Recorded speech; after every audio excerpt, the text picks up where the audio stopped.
మెదక్ జిల్లా సరిహద్దులోని చిట్కూల్ గ్రామంలో వెలిసిన శ్రీ చాముండేశ్వరి దేవి ఆలయంలో ఎంతో ప్రసిద్ధి చెందిన ఆధ్యాత్మిక క్షేత్రం మంజీరా నది తీరాన ప్రకృతి ఒడిలో వెలిసిన ఈ ఆలయ విశేషాలు మీకోసం. ఆలయ విశిష్టత: దక్షిణ భారత రెండో చాముండేశ్వరి ఆలయం. మైసూర్ తర్వాత చాముండేశ్వరి దేవికి ఉన్న అతిపెద్ద ఆలయాల్లో ఇది ఒకటి. మూర్తి స్వరూపం. ఇక్కడ అమ్మవారు 9 అడుగుల ఎత్తు, 18 చేతులతో, జ్వాలాల కిరీటంతో సింహవాహిని దర్శనమిస్తారు. అమ్మవారి విగ్రహం పక్కనే మహికాసురుడు, సింహం విగ్రహాలు కూడా ఉంటాయి.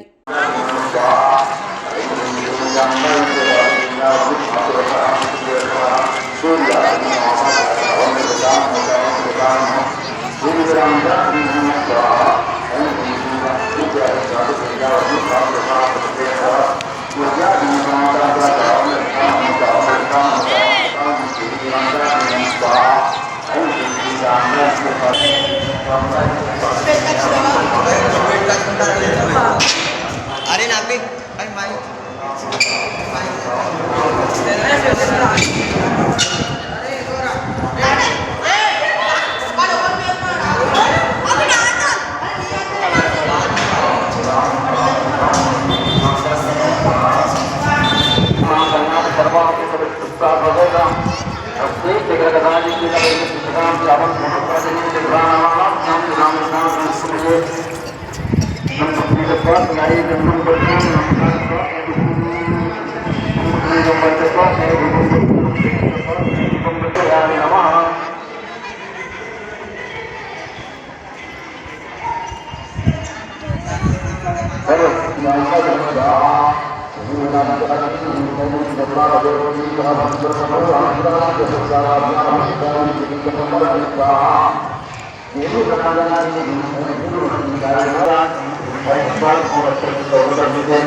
మెదక్ జిల్లా చిల్చేట్ మండలం చిట్కుల గ్రామం మంజీరా నది ఒడ్డున వెలిసినటువంటి చాముండేశ్వరి దేవి ఆలయం 43వ వార్షికోత్సవం ఇక్కడ చాలా అంగరంగ వైభవంగా నిర్వహించుకోవడం జరుగుతుంది. మరియు వేద పండితుల చేత ఇక్కడ అమ్మవారు ప్రత్యేకమైనటువంటి పూజలు అందుకోవడం జరుగుతుంది.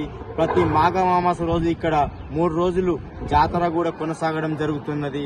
ఇక్కడ అన్నదాన కార్యక్రమాలు కూడా నిర్వహిస్తారు.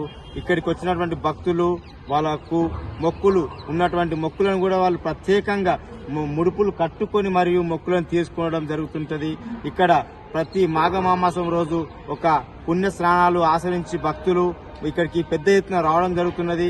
ఆంధ్రప్రదేశ్, తమిళనాడు, తెలంగాణ, మహారాష్ట్ర, కర్ణాటక, ఉమ్మడి మెదక్ జిల్లాలో ఉన్నటువంటి చుట్టుపక్కల గ్రామాల ప్రజలు కూడా ఇక్కడికి ప్రతి ఏటా ఇచ్చేస్తూ ఉంటారు.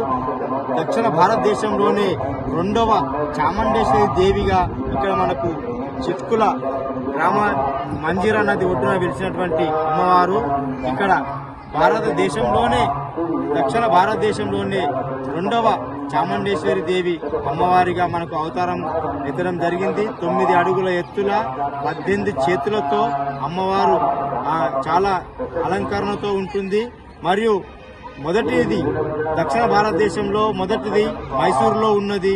2వది దక్షిణ భారతదేశంలోనే చిట్కుల అనే మంజీరా నది ఒడ్డున వెలిసినటువంటి చాముండేశ్వరి దేవి ఆలయం ఇక్కడ మనకు ఉన్నది. ప్రత్యేకంగా ఇక్కడికి వచ్చిన భక్తుల నమ్మకం, మొక్కులను కోరుకున్న మొక్కులు కొంగు బంగారమవుతో అనే ఒక అమ్మవారి నమ్మకానికి ఇక్కడికి భక్తులు పెద్ద ఎత్తున రావడం జరుగుతున్నది. మనకు మెదక్ జిల్లా చిల్చేట్ మండలం చిట్కుల గ్రామ శివారులో ఉన్నటువంటి మంజీరా నది ఒడ్డున వెలిసినటువంటి ఈ చాముండేశ్వరి దేవి అమ్మవారిని దర్శించుకోవడం ఎంతో పుణ్యఫలం.